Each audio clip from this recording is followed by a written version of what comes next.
I found the worst R&B artist of all time. Sean Fury, the self-proclaimed master of mood music, is an R&B singer. And his webpage looks like someone that had a MySpace page back in the day and took all of those HTML skills to put this together. Taking a look at his bio, he created an album called Ladies of Color, where he praises not just the ebony princess and the Latina, but big girls and biracial girls too. On stage, Sean Fury's sex appeal is palpable. Dark, handsome, and charismatic with gorgeous eyes. Again, this is a direct quote from his bio. He woos women with his seductive voice, smooth delivery, and fierce passion. This is my favorite line right here. He carries himself with the self-assurance of someone that knows he could do serious damage if it came down to it, but he doesn't feel the need to mention it.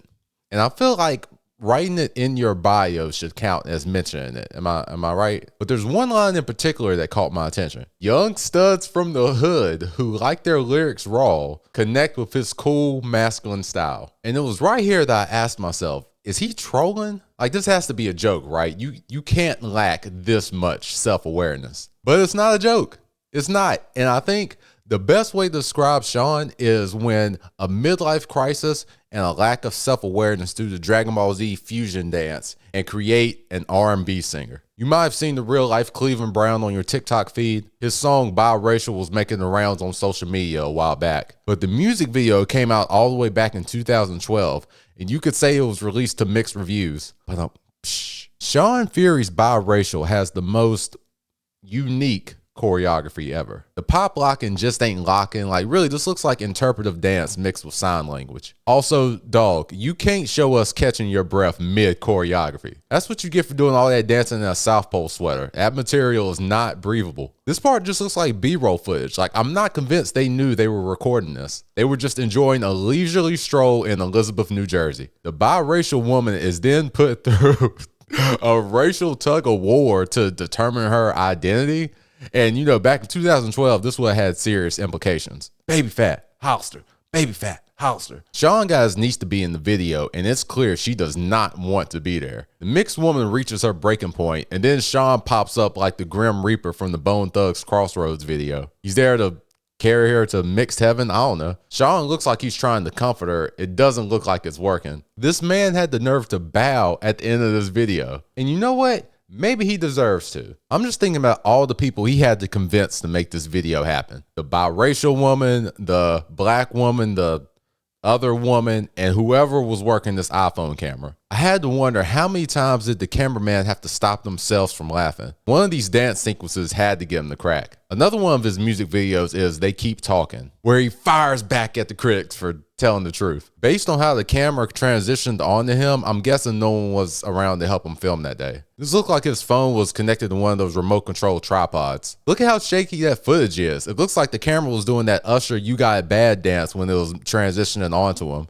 I want to know, how does he come up with his set choices? Like, I just imagine he has an extensive knowledge of alleyways and just picks a different one each time. He left that trash bag in the back to add to the ambiance. You know, Sean here trying to restore the culture. I see you. The captions that are popping up are also hilarious. These are some of the critiques from his comment section, I guess. I don't know if he edited this video in PowerPoint or what, but seeing how these captions are popping up, it reminds me of, you know, those like transitional effects. He has the fade effect for all of these captions on this video. The funniest one is when this one popped up, because in my mind, this wasn't a YouTube comment. I can imagine him shooting one of his videos in Hackensack as he was doing this move, and somebody walked by and was like, man, sit down. We'll look at one more of his videos titled Snow, and you can probably guess what this one is about. His ode to Caucasian women. That's right, this song is Latrell Spencer approved. The video starts with a woman walking down the street, pulling out a pen and paper to get Sean's autograph. Somehow she knew she was going to run into Sean. Like, I guess she could just sense his aura. And you know Sean wrote this part into the script. Like, how many people are asking for his autograph? Like,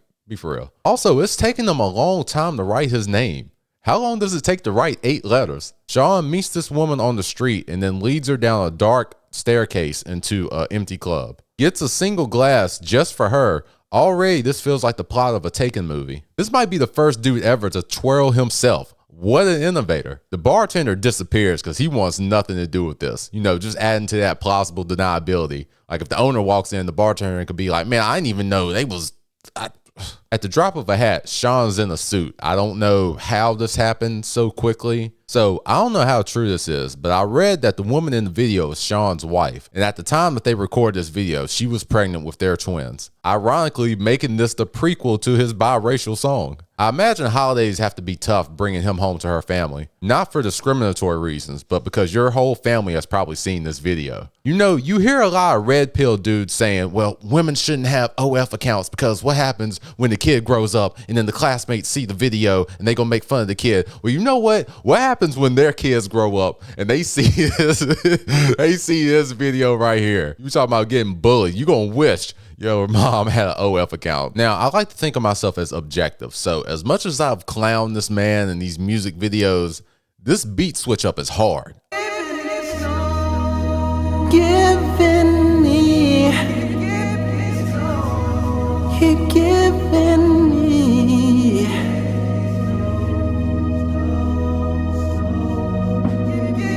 You know what's funny?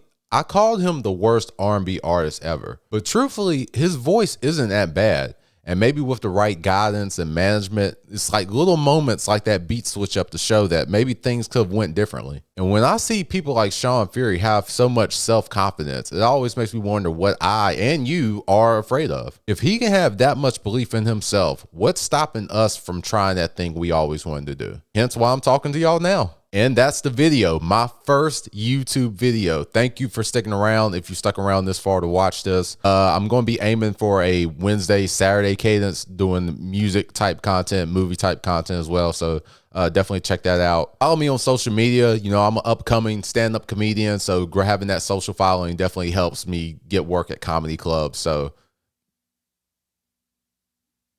I don't know. I didn't have like anything smooth to say there. Help me out. And also like, comment, subscribe, hit the bell. Like there's a lot of stuff I'm supposed to tell you, but this is my first video, so I don't know what all those things are. So if you are a expert YouTube watcher, just do all things that someone that's trying to grow an account would appreciate. Until next time, thanks for watching.